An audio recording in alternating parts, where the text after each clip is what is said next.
Tonsil डाइसेक्टर्स। हाँ जी, ठीक है। यूँ होती है, मैं इसको घुमा के दिखा रही हूँ। पिलर। Pillar retractor. ठीक है। रिट्रैक्टर, रिट्रैक्टर का मतलब होता है कि किसी चीज़ को यूँ करके रिट्रैक्ट करना, पीछे को ठीक खींचना। है। अच्छा, ये जो इंटीरियर पिलर रिट्रैक्टर है ना, इसका फंक्शन बताना है कि ना ये किस लिए होता है। बेसिकली हम इंटीरियर पिलर को रिट्रैक्ट करके ना ये देखते हैं कि हेमरेज हुआ है या नहीं, हेमरेज को चेक करने के लिए। ये पेशेंट की तरफ होंगे, ठीक है। आपने इंडेक्स फिंगर यूँ रखनी है अपनी तरफ और फिर जो है यूँ करना है, मतलब कि इस तरह। ठीक है। और डालना कैसे है, समझो मैं इस पेशेंट हूँ। तरह लेट सपोज ये उसका जो है नोस्ट्रिल है, हाँ, राइट हाँ, वाला। हाँ। यूँ थोड़ा बंद करेंगे, यूँ डालेंगे और थोड़ा सा खोल देंगे और थोड़ा सा बंद करके वापस निकालेंगे, ज़्यादा बंद नहीं करना। लेफ्ट हैंड में पकड़ते हैं, ये है। लेफ्ट हैंड में पकड़ते हैं और लेफ्ट हैंड में हम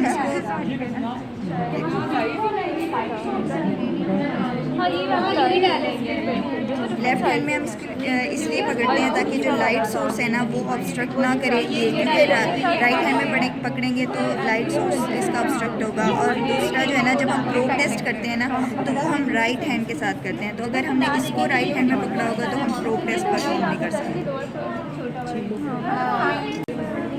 ये इस तरह से इसको पकड़ो, इस तरह से पकड़ो या हाँ, ये है डायरेक्ट लेरिंगोस्कोप, ठीक है। डायरेक्ट लेरिंगोस्कोप है और इस तरह से ये इसका होल्डिंग वाला है, ठीक है।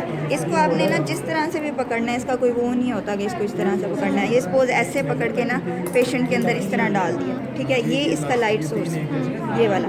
और यहाँ ये पीक होल है, ठीक है। इस पीक होल से ना हमने इस तरह देख के ना लाइक जो मैनिपुलेट करना है या जिस तरह से भी करना, ठीक है। ये जो है ना, ये मेरे हाथ में ये है, इसको बोलते हैं किलियंस नेजल स्पेकुलम, ठीक है। किलियन नेजल स्पेकुलम जो है ना, ये भी हम अपने लेफ्ट हैंड में पकड़ते हैं, ये है लेफ्ट हैंड में पकड़ते हैं और लेफ्ट हैंड में हम इसको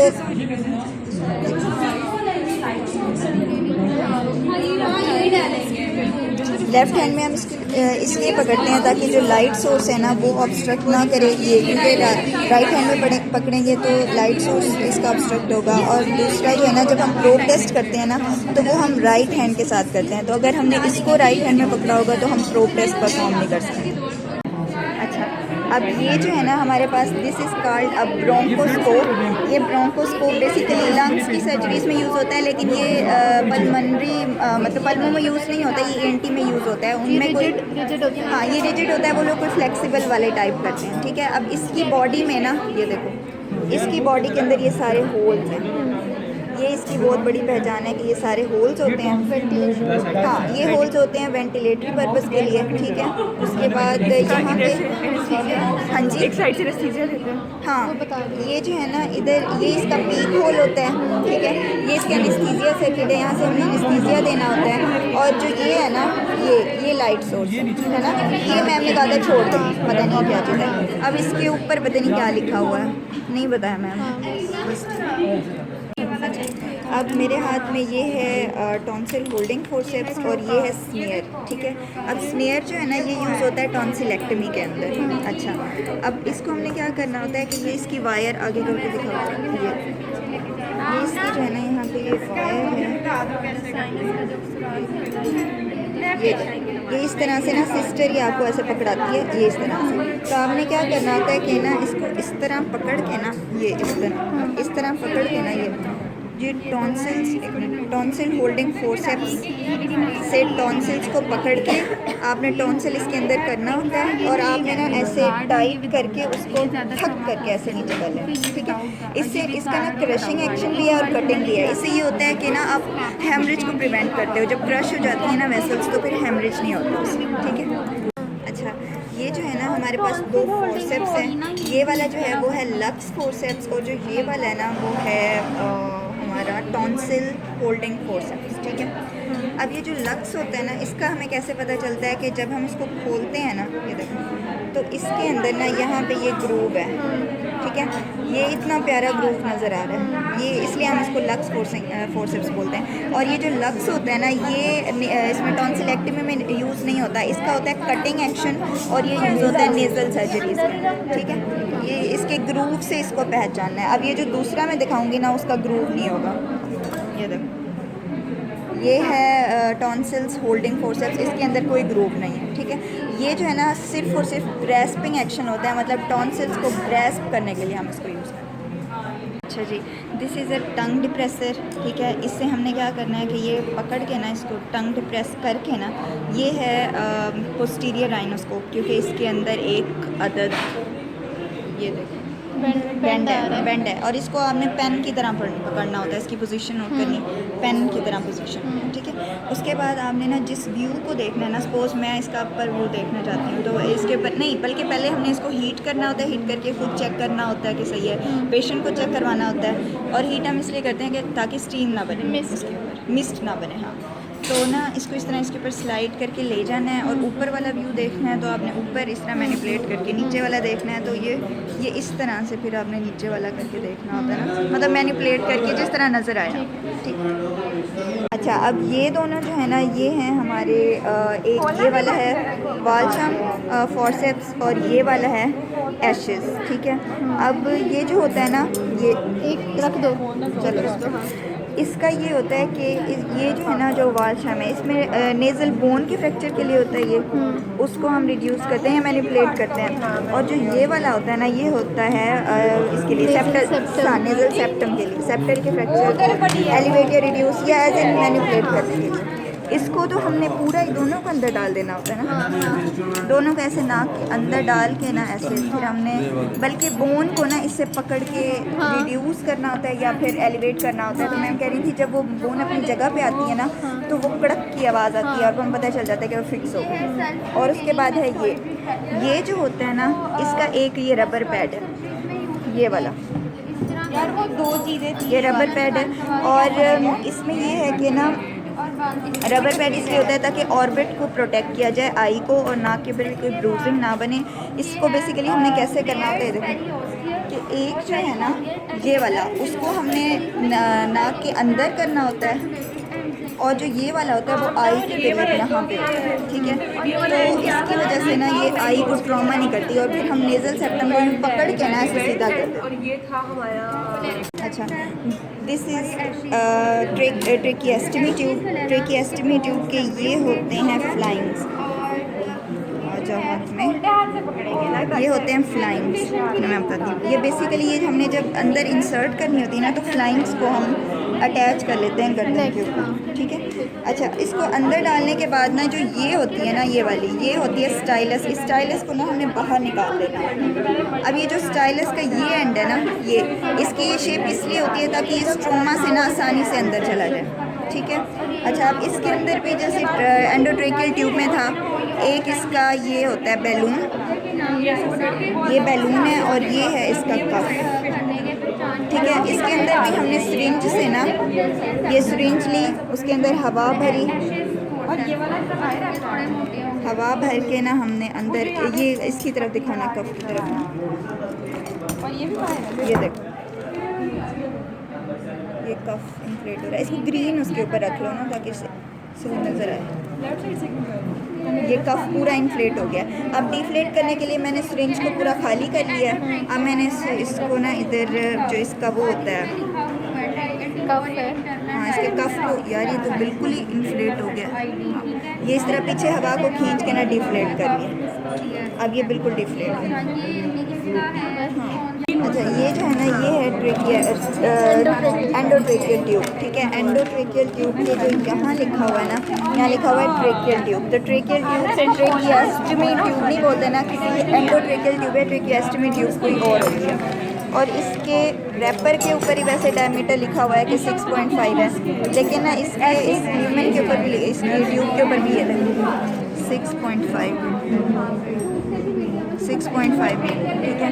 अब ये जो है ना, ये होता है इसका बैलून, ये वाला। इसमें हमने क्या करना होता है कि 5 cc की सिरिंज होती है, और उस सिरिंज से ना हम पंप करते हैं। ये कफ है, कफ से इन्फ्लेट कर, हाँ, कफ के अंदर ये देखो,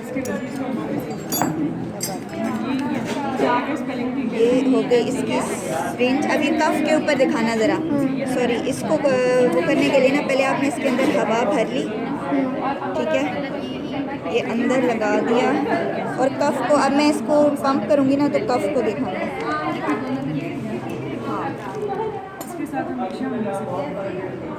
ये कफ पूरा इन्फ्लेट हो चुका है पूरी तरह, ठीक है।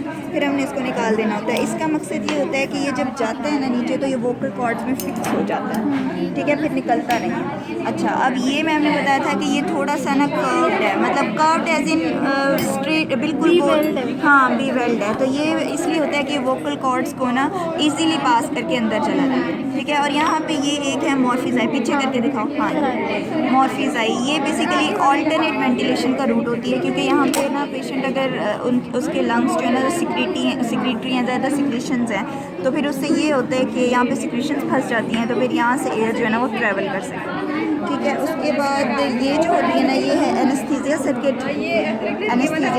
एनेस्थीसिया सर्किट में बेसिकली वही एनेस्थीसिक गैसेस जो भी होती है, नाइट्रिक ऑक्साइड या जो भी गैसेस होती हैं। अब हमने इसको निकालना इस तरह होता है, सिरिंज की तरह। यार ये दिखाना, ये सिरिंज को ना सिरिंज ले ली, हाँ बंद सिरिंज, ताकि आपने ना यहाँ से हवा को बाहर निकाला। हाँ, तो ये वो उधर भी दिखाना कि वो कैसे काम करे।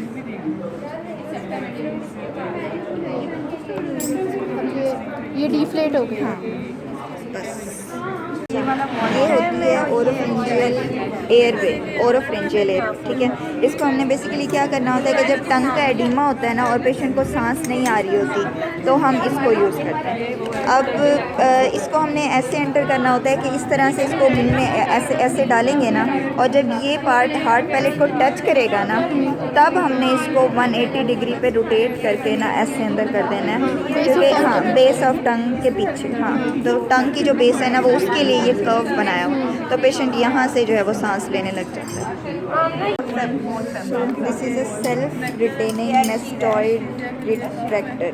सेल्फ रिटेनिंग मेस्टॉइड रिट्रैक्टर, ये बेसिकली जब हम मेस्टॉइड की सर्जरी करते हैं ना तो हम इंसिजन लगाते हैं 5 millimetre from the post auricular groove, और फिर इंसिजन में ना उस इंसिजन में इसको ऐसे ऐसे रख के ना फिर ये ऐसे करके इंसिजन को खोल देते हैं और ये फिक्स हो जाता है। इंसिजन खुल जाता है तो आप अंदर आपने जो भी सर्जरी करनी हो कर देते हैं। उसको खोलने के लिए और बंद करने के लिए ना ये इसको प्रेस करना पड़ता है। सेल्फ रिटेनिंग, नहीं ये नहीं खाइए, ये खाइए। अच्छा, ये है हमारे पास बूच और ये है हैमर। मैम ने बोला कि ये दोनों बहन भाई हैं, बूच कभी हैमर के बगैर नहीं काम करता और हैमर बूच के बगैर। तो इसमें बेसिकली ये करना होता है कि जब आप ये नोज़ की सर्जरी के लिए होते हैं, जब आपने ना डेविएटेड नेज़ल सेप्टम या आई थिंक किसी भी सर्जरी में बोन को शायद स्क्रैप ऑफ करना होता है या पता नहीं क्या, उसमें इसको ऐसे रख के ना इसको ऐसे हल्का सा हिट करना होता है और ये आगे जाता है, ऐसे जाता ही वाली जो है ना ये है हमारे पास ट्रेकियल डायलेटर। इसमें बेसिकली जब हमने इंसिजन दिया है ना तो हम उस इंसिजन में इसको रख के ना ऐसे इसको उल्टा करके भी दिखाओ ना, इसकी कर्व इस तरह से इसकी ये चीज़ होती है ना, इससे पहले इसको इस तरह डायलेट करके ना, ये सपोज ये ट्रेकियल ट्यूब है, ये हमने ट्रेकियल ट्यूब अंदर डाल के ना इसको यूं कर लेना होता है और ताकि वो फिक्स हो जाए, और फिर हमने उसको ऐसे निकालते हैं। अच्छा, ये जो है ना ये है टर्बिनेक्टमी सीजर। इससे ना सिर्फ और सिर्फ मिडल टर्बिनेट को मतलब कि कट करने के लिए शायद होती है, और सॉरी मिडल नहीं, इंफीरियर मिडल कभी भी नहीं करते, क्योंकि मिडल जो है ना वो अटैच होती है क्रिब्रिफॉर्म प्लेट के साथ बाज़ औक़ात, ठीक है, तो वो उसके डैमेज होने का खतरा होता है, जिससे फिर CSF की लीकेज स्टार्ट हो जाती है, इसलिए इसको इंफीरियर टर्बिनेट के लिए यूज़ करते हैं। अच्छा, ये जो होता है ना ये है हमारे पास बेसिकली फ्रेयर पेरियोस्टल या पेरिकॉन्ड्रियल एलिवेटर, ठीक है। अब इसमें ना हमने बोन को या कार्टिलेज को ना एलिवेट करना होता है या रिड्यूस करना होता है, मतलब मैनिपुलेट करना होता है, और ये नोज़ के लिए होता है, बिल्कुल डेलिकेट सा और पतला सा होता है। जो एयर के लिए होता है वो थोड़ा मोटा होता है। हमारे पास ये होते हैं बेसिकली इसमें से ये वाला एंटीरियर पिलर रिट्रैक्टर, और ये वाला जो है ना ये होता है टॉन्सिलर डाइसेक्टर। अब ये जो इंटीरियर पिलर रिट्रैक्टर होता है ना, इसमें क्या होता है कि ये इसका ग्रूव आप देखें,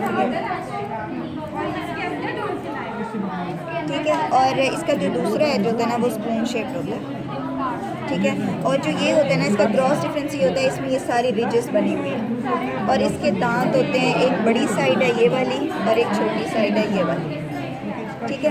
अब देखो ये जो इसकी बड़ी साइड है ना, वो हम टॉन्सिल्स के अपर पोल को, सपोज ये अपर पोल है और ये लोअर पोल है, अपर पोल को रिट्रैक्ट करने के लिए हम ये बड़ी वाली साइड और जो नीचे से, हाँ, डाइसेक्ट करने के लिए, और जो लोअर थोड़ा सा रह जाता है ना, उसके लिए हम ये छोटी वाली साइड यूज़ करते हैं। तो ये छोटी और ये बड़ी साइड्स का डिफरेंस है, ठीक है। बस इतना। ये जो है ना, ये होता है ट्रोकर, TROCAR, ट्रोकर, ठीक है। अब ये जो ट्रोकर होता है ना, ये देखें, ये इसका ये कैनुला है और ये वाला, ये कैनुला है ये, और ये वाला है हमारे पास ट्रोकर। अब हमने क्या करना होता है, नेज़ल सर्जरीज़ में यूज़ होता है। अब हमने इसको नाक में ना अंदर एंटर करके, तो मैम ने कोई बताया था कि लाइक कोई पेपरी थिन बोन होती है, उसके अंदर जाके इसको फिक्स करना होता है और इसको हम ना निकाल लेते हैं। ये कैनुला जो है ना अंदर रह जाता है और इसको पीछे से ही खींच लेते हैं। इससे ड्रेनेज वगैरह, कोई पस की, एंट्रल वॉश आउट के लिए, प्रूफ पंक्चर के लिए, मतलब इस तरह के कामों के लिए हम इसको यूज़ करते हैं। इसको मुंह में इस तरह से फिट करते हैं कि सपोज ये आपकी ओरल कैविटी है ना, तो ये आपका अपर लिप है और ये वाला आपका लोअर लिप, ठीक है। तो आपने ना ये जो इसकी टंग ब्लेड है ना, ये वाली, इसको आपने लोअर लिप के ऊपर ऐसे फिट करना है, ऐसे लोअर लिप के ऊपर, और यहाँ से ना इसको खींचो। ये आपका मुंह है, ये आपके जो है ना वो अपर इंसाइजर के ऊपर फिट हो जाता है, और ये अपर इंसाइजर को प्रोटेक्ट करने के लिए होता है कि वो टूटे ना, क्योंकि जो छोटे बच्चे होते हैं ना, मोस्टली जिनके मिल्क टीथ होते हैं, वो उनको टूट जाते हैं, ठीक है। और इसको रिमूव भी ऐसे करना है कि पहले आपने ना इसको प्रेस करो, इसको प्रेस करके ना ऐसे करना है, फिर आपने इसको Okay, this is Boyle Stevens mouth gag.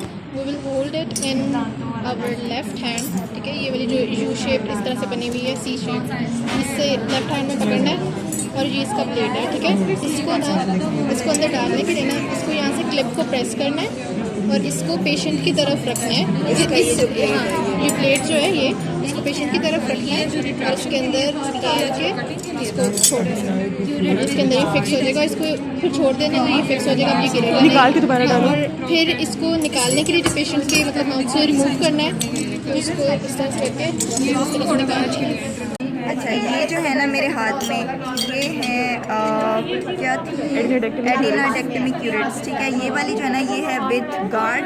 इसका अगर ये देखें ना, तो ये इसके ये टीथ,